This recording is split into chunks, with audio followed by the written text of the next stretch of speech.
राजू की कहानी सिर्फ शब्दों में नहीं, बल्कि हर एहसास में बसी हुई है। भूख, दर्द, हिम्मत, सपने और जीत। जब वह नंगे पैर स्कूल की ओर दौड़ता था, तब उसकी आंखों में सिर्फ एक जिद होती, कुछ सीखना है, कुछ बनना है। किताबों के अभाव में भी उसका जान की ओर बढ़ता हर कदम ये बताता था कि असली दौलत पैसों में नहीं, हौसले में होती है। जब चाय की दुकान पर बर्तन धोते वक्त गर्म पानी से उसके हाथ जलते, तब दर्द तो होता, मगर उससे बड़ा एक सवाल था, क्या ये तकलीफें मेरे सपनों से बड़ी हैं?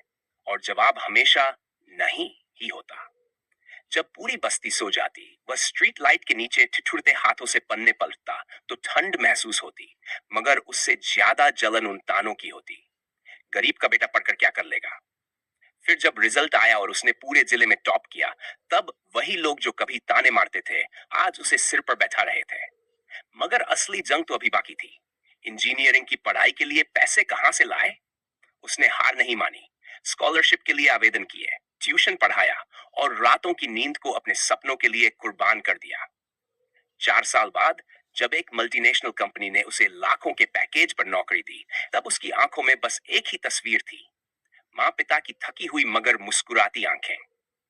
जिस घर में कभी सूखी रोटी भी 4 हिस्सों में बंटती थी, आज वहां खुशियों की दावत थी। गांव लौटने पर जब लोगों ने फूल मालाएं पहनाई, तब उसे एहसास हुआ कि उसकी जीत सिर्फ उसकी नहीं, हर उस सपने की थी जो गरीबी की बेड़ियों में जकड़ा हुआ था। और जब अपनी पहली कमाई से उसने गांव में एक स्कूल बनवाया, तब उसकी आंखों में खुशी के आंसू थे, क्योंकि अब कोई और राजू अपने सपनों के लिए नंगे पैर दौड़ने को मजबूर नहीं होगा। यह कहानी बताती है कि गरीबी कोई बाधा नहीं, बल्कि एक चुनौती है। दुनिया चाहे कुछ भी कहे, अगर आपके इरादे मजबूत हैं, तो आप हर मुश्किल को पार कर सकते हैं।